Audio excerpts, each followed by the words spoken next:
Thanks for coming back and seeing the video. Welcome to part 2. Now, as you can kind of see what time it is, I've actually been working for the past couple hours, working on making some brackets for this railing system.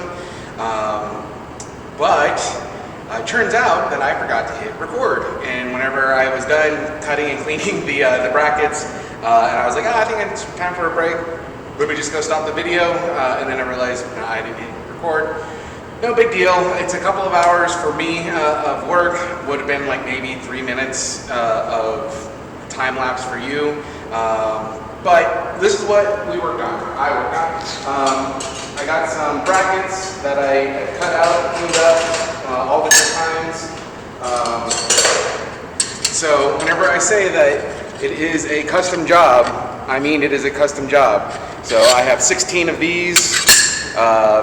3 of these, 2 of these, and 2 of these. I've cut them all out using a CNC plasma table. All of this stuff starts out as just raw material. I should say, manufactured square tube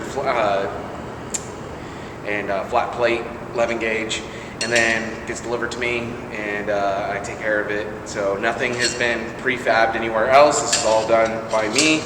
Yes, I did use a CNC plasma table, but it's still designed and all that by me. Now, here's another thing I just want to mention is all of this here was cut from cutoff material. Just about every guy out there has some scrap or cutoffs, whether it's wood or steel, that is too much to really get rid of, but not enough to really use for any major projects. Well, ta-da, this is what I use that stuff for, which is good for me because I forgot to put this in my quote. So this is all stuff that I already had laying around. So yeah, so that's good. Anyways, got that taken care of while the video is not recording. Because of the camera guy forgetting to hit record, and yes, the camera guy is me. Anyways, what we're going to do now is, as I came in today, I was looking at the material I cut in the last video and realized that I made every cut straight. Normally that's a good thing, but there are several pieces that need to have a bevel or a miter, whatever you want to call it, cut into it. At different degrees. So what I'm going to do today is try to put those bevels into those plates or into those pieces, and hopefully I don't throw off the dimensions. If I do too much, then luckily I have one more piece of metal, but if I make too many mistakes, I won't have enough metal. So that's kind of the conundrum that I'm in right now, but I'm going to do the best that I can. Even though I have experience with fabrication and custom jobs, I still make mistakes. So, it's all part of the learning process. We're learning every day. That's why I want to do this, is because it kind of helps remind me whenever I'm working with my students that we're not all born knowing everything about everything. Okay, especially things that we are not used to doing or we haven't done in a while. So it really is a learning moment for me to remember that my students have less experience than I do, and I can still make a mistake. So that's one of the reasons why I'm glad I'm doing this over the summer on my own time, just kind of refreshing myself. Anyways, we'll see how today goes. I'll finish up cutting, putting in the bevels onto whatever I need, and then I'll do a quick cleanup, clean up all the chips, and hopefully today we can start tacking some stuff together. I have my own wire. I'm going to be using a machine over there. I will be changing out the wire because the wire belongs to the school and I don't want to use the school's wire. I'll be changing out the gas because the gas that's on there right now belongs to the school and I don't want to use the school's gas. I have my own contact tips. I'm going to change out the contact tips, so I'm not using the school's contact tip. Pretty much only really using the school's machine, which shouldn't be too big of a deal. I've already got approval to do that. Yeah. If you have any questions, please put it in the comment section. If I don't answer it by the end of the video, who knows, maybe I will, maybe I won't. Anyways, why don't we go ahead and let's get back to work.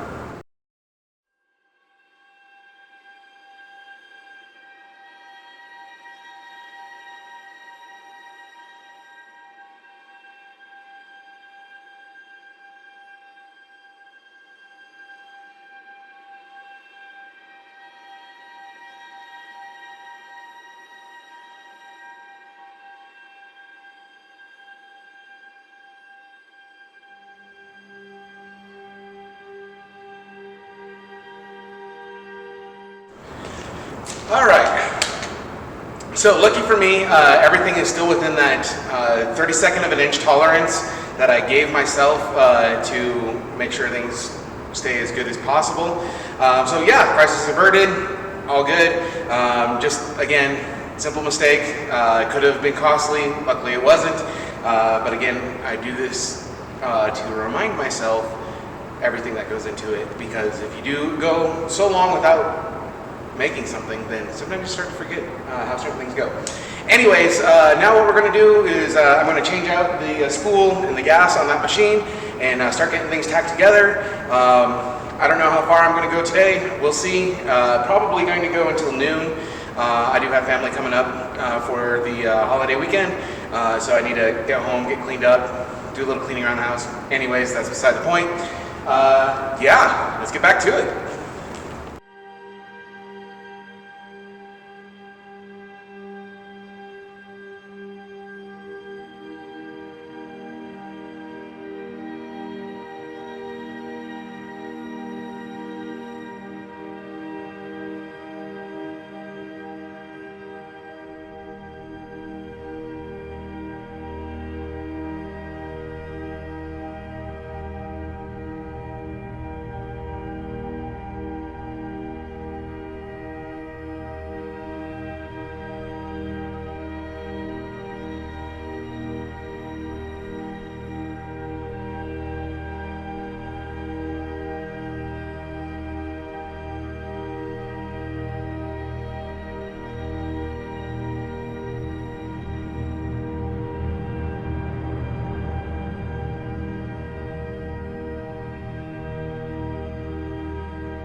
Alright everyone, it's about quarter till noon. I got all of the plates tacked onto the poles where I wanted them. Obviously I still have a couple, but those won't come until later.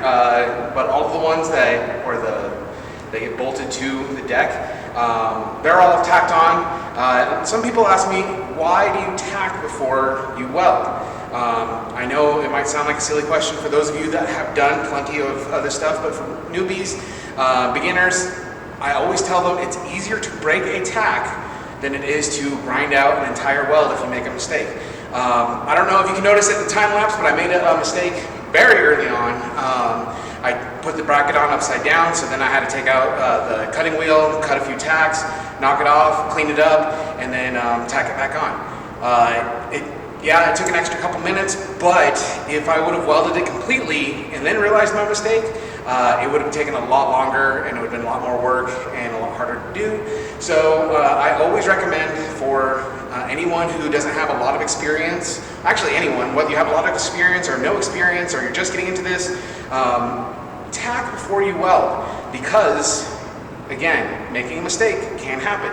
And if you make a mistake, it is so much easier to break off the tack, clean it up, and then re-tack it than it is to do an entire weld and then redo it. Anyways, I'm going to go ahead and get cleaned up, and we're going to call it a day. I'll be right back after I clean up.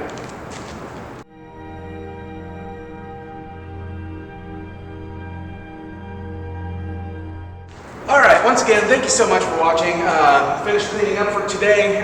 Next time on part 3, we're going to start welding up the brackets before I tack together the whole frame. Again, I'm going to tack the frame together, make sure everything's squared up where I need it to be, and then I'll weld it together, so on and so forth. But anyways, thank you so much for watching all the way to this point. I hope you found something of interest. Again, everything on here is purely just for my enrichment, trying to make sure that I keep my skills up as far as being fabricator, a welder, just problem solving, so that way I can kind of teach my students better. And if you are a current, former, or even future student, I hope you get to see that I actually practice what I preach about cleaning, about tacking, about all of that. Some people are going to say in the comments, I can already tell, but you're not wearing any pants, you're wearing shorts. Yes, I understand that, and to all my students, you absolutely must wear pants in the shop. Here's the other thing, is that it is summertime in Arizona. The shop is very hot, just trying to help keep myself cool as much as possible. I'm personally not worried for the amount of welding that I did today. For the sparks hitting my legs, I was more worried about my arms. And you saw that I wore a jacket and welding helmet, gloves, all the stuff that I needed to stay safe. Yes, I absolutely should be wearing denim jeans. But I didn't. I'm probably not going to. But if you're in my class, you absolutely have to wear closed-toed shoes and denim jeans anytime that you're in the shop. The other thing too is whenever we're in class, it is usually during the winter, fall, and even into the spring, and it is a lot cooler in the shop, and you need pants to kind of keep warm. Right now it's over 100 degrees in here, but anyways. Thank you so much. Again, special thank you to my mother-in-law for purchasing all the materials, the metal, the consumables, all of that stuff, everything that you see that I use that can be consumed, she purchased for this project. Thank you again to Airgas for donating a bunch of tools and equipment to Page High School and the welding program here. Some of the stuff that you've seen me use are like the saw, grinders, things like that, welpers. Those were all donated by Airgas, and yes, I am using them, but they're not consumables. So the machine was purchased by Page High School, but again, I'm using my own gas and wire, contact tip, all of that stuff. I'm using very little, and I'm not trying to make a profit off of this. This is all a learning experience, and all just to improve myself to be a better teacher. Page Steel, thank you so much for delivering the steel to me, and always being supportive of the sand double welding program at Page High School. Thank you so much to Page High School and the Page CTE program for continuing to have me as your welding teacher and allowing me to use the space in the shop and allowing me to use the equipment so that way I can still maintain my skills and be the best welding teacher that I can be. If I forgot anyone, I apologize.